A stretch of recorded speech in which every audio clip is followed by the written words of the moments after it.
लद्दाख में चीनी सैनिकों से झड़प के दौरान सर्वोच्च बलिदान देने वाले कर्नल संतोष बाबू को महावीर चक्र से सम्मानित किया गया। राष्ट्रपति रामनाथ कोविंद शहीद कर्नल संतोष बाबू को मरणोपरांत सम्मानित किया। कर्नल संतोष बाबू की मां और उनकी पत्नी ने महावीर चक्र सम्मान ग्रहण किया। पिछले साल 15 जून की रात कर्नल संतोष बाबू गलवान घाटी में चीनी सैनिकों से झड़प के दौरान शहीद हो गए थे। चीनी सैनिकों ने गलवान में घुसपैठ करने की कोशिश की थी। कर्नल संतोष बाबू गलवान घाटी में भारतीय सैनिकों की टुकड़ी का नेतृत्व कर रहे थे।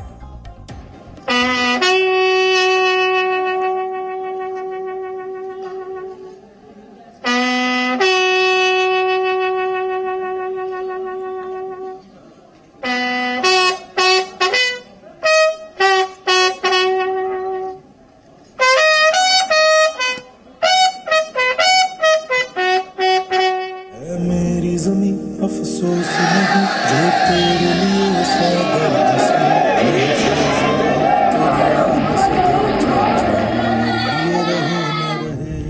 उनके लहू के हर बूंद की कर्जदार हैं हमारी सांसें। उनके सर्वोच्च बलिदान पर नम हैं ये आंखें। जब तक सूरज चांद रहेगा, गलवान के उन बलिदानियों का शौर्य हर हिंदुस्तानी के लिए देश प्रेम का जीवंत प्रमाण रहेगा।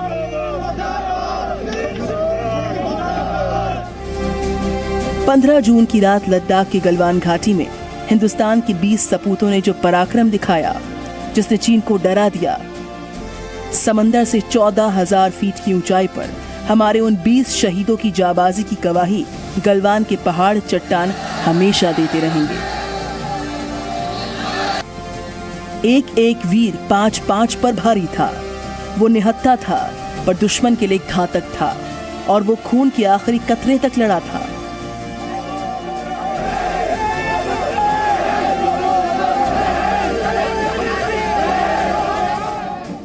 आखिरी सांस तक उसने कहा, यह जमीन हमारी है, भला चाहते हो तो लौट जाओ। वो थे नहीं, वो हैं और वो रहेंगे। बिहार के वीर सुनील कुमार रहेंगे अपने नन्हे से बेटे की चमकती हुई आंखों में, उसके धड़कते हुए दिल में। तमिलनाडु के एक छोटे से गांव कड़ाकालूर के वीर हवलदार के पलानी जिंदा रहेंगे अपनी गांव की मिट्टी में, हजारों आंखों में, और इस माँ की ममता में, और अपनी माँ की ममता में, उसके प्रेम में। पंजाब के वीर सतनाम, मनदीप, गुरविंदर और गुरतेज जिंदा रहेंगे पंजाब की जिंदा दिली में, उसकी जाबाजी में।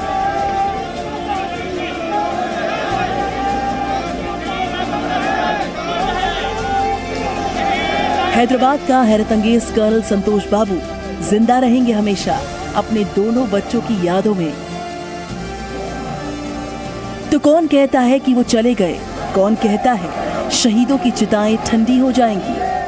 वो चले नहीं गए हैं, वो हर पल हमारे बीच हैं। उनकी शहादत कभी व्यर्थ नहीं जाएगी। ये तस्वीरें देश कभी नहीं भूल पाएगा। जब अपने रणबांकुरों को आखिरी सलाम करने, उन्हें पूजने, उनकी वीरता का एहतराम करने, उनकी शहादत को सलाम करने सारा हिंदुस्तान उमड़ पड़ा था।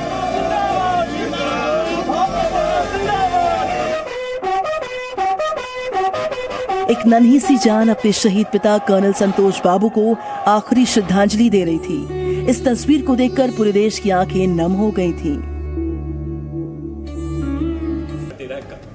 आज इन्हीं वीरों की शहादत को सम्मानित किया गया। लद्दाख में गलवान घाटी में चीनी सैनिकों के साथ लोहा लेते हुए शहीद होने वाले कर्नल संतोष बाबू को मरणोपरांत महावीर चक्र से सम्मानित किया गया। राष्ट्रपति रामनाथ कोविंद ने उनकी मां और पत्नी को पुरस्कार दिया। ये गर्व फीलिंग है, फैमिली तरफ से भी एंड रेजिमेंट तरफ से भी। बट वो ये आदमी है ही नहीं है, तो सेलिब्रेट करना है कि कैसे फील करना है, वो थोड़ा सा चल रहा था। उनके साथ गलवान घाटी में ऑपरेशन स्नो लेपर्ड के दौरान चीनी सेना के साथ हुई हिंसक झड़प में वीर गति को प्राप्त हुए 4 अन्य सैनिकों को भी वीर चक्र से सम्मानित किया गया। नायब सूबेदार नुडूराम सोरेन, हवलदार के पिलानी, नायक दीपक सिंह, सिपाही गुरतेज सिंह शामिल हैं इसमें। नायब सूबेदार नुदुराम सोरेन को पिछले साल जून में गलवान घाटी में चीनी सेना द्वारा किए गए शातिर हमले के खिलाफ उनकी वीरतापूर्ण कार्रवाई के लिए मरणोपरांत वीर चक्र से सम्मानित किया गया।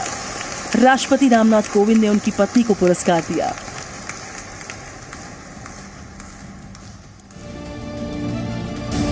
पंद्रह जून को पूर्वी लद्दाख की गलवान घाटी में चीनी सैनिकों ने भारतीय इलाके में घुसपैठ की कोशिश की थी। इस दौरान दोनों देशों के सैनिकों के बीच हिंसक झड़प हुई। कर्नल संतोष बाबू 16 बिहार रेजिमेंट के कमांडिंग ऑफिसर थे। गलवान घाटी में हुई चीनी सेना के साथ हिंसक झड़प में शहीद हुए कर्नल बी संतोष बाबू चीनी पक्ष से हुई बातचीत का नेतृत्व कर रहे थे, लेकिन देर रात हुई हिंसा में वो शहीद हो गए।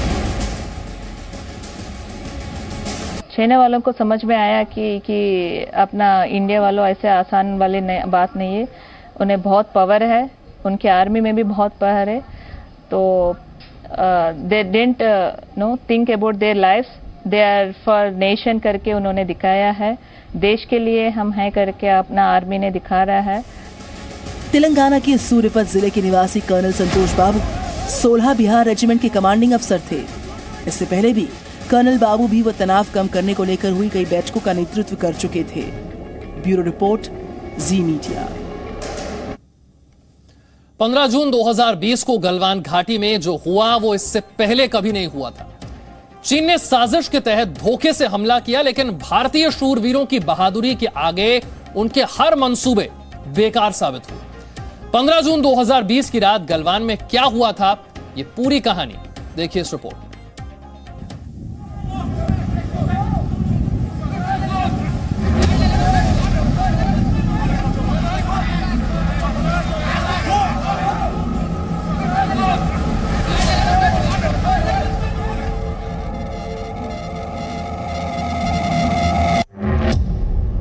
15 जून 2020 की शाम को पूर्वी लद्दाख की एक छोटी नदी गलवान के किनारे जो हुआ उसकी किसी को उम्मीद नहीं थी।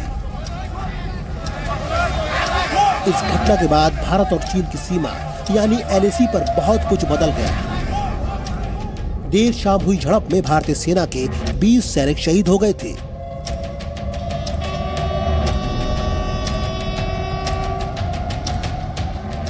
लेकिन सेना ने चीन की हिमाकत का कड़ा जवाब दिया और उसके लगभग 45 सैनिक मार गिराए। LAC पर चीन के सैनिकों को धूल चटाने वाले वीर शहीद जवानों में से ज्यादातर 16वीं बिहार रेजिमेंट के सैनिक और कमांडिंग अफसर कर्नल संतोष बाबू थे।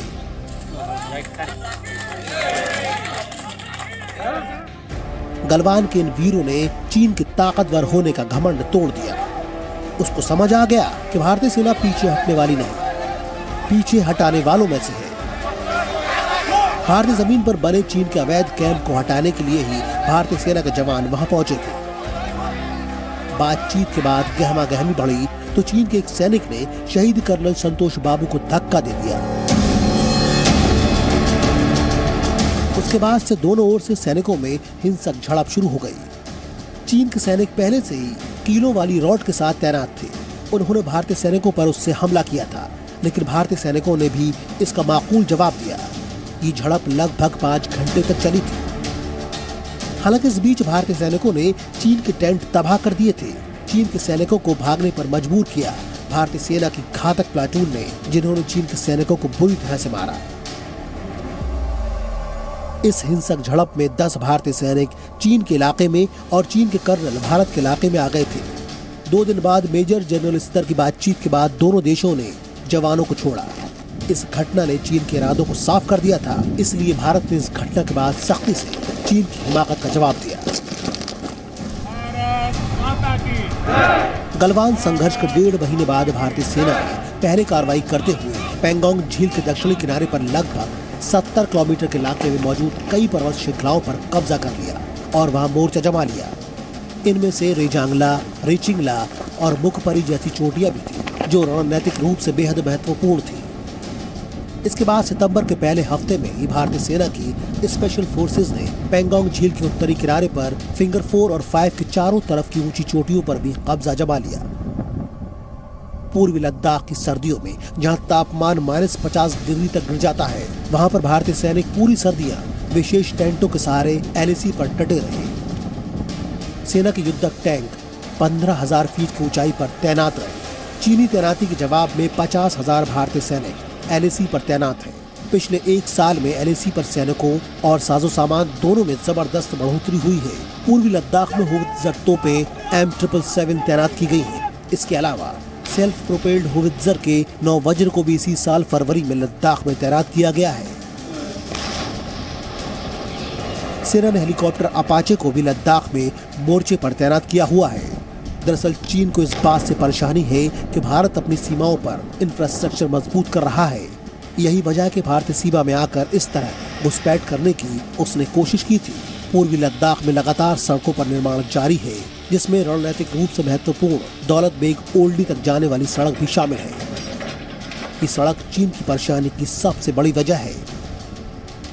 दिल्ली से कृष्ण मोहन मिश्रा, जी मीडिया। मेजर अनुज सूद को मरणोपरांत शौर्य चक्र से सम्मानित किया गया है। उनकी पत्नी आकृति सूद ने राष्ट्रपति रामनाथ कोविंद के हाथों यह सम्मान ग्रहण किया। 21 राष्ट्रीय राइफल्स में रहे मेजर अनुज ने पिछले साल मई में जम्मू कश्मीर में आतंकवादियों के साथ लोहा लेते हुए प्राण न्यौछावर कर दिए थे। मंगलवार को राष्ट्रपति भवन में जब मेजर सूद का नाम पुकारा गया तो आकृति मंच की ओर बढ़ी। देश के लिए जान लुटाने वाले पति की वीर गाथा जब सुनाई जा रही थी तब आकृति के चेहरे पर गर्व का भाव था। पिछले साल मेजर सूद के पार्थिव शरीर पर बिलखती आकृति की तस्वीरें हम सब ने देखी थी और वो उन तस्वीरों ने हम सभी की आंखें नम कर दी थी। आज उनके चेहरे का गौरव हम सबका सीना चौड़ा कर रहा है।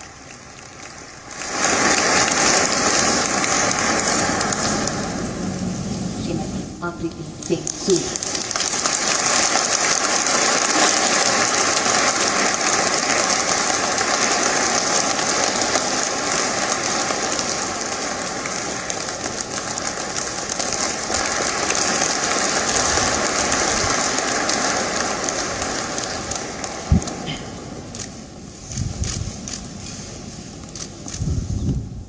Presenting B News app, available on Google Play and App Store. Download it now.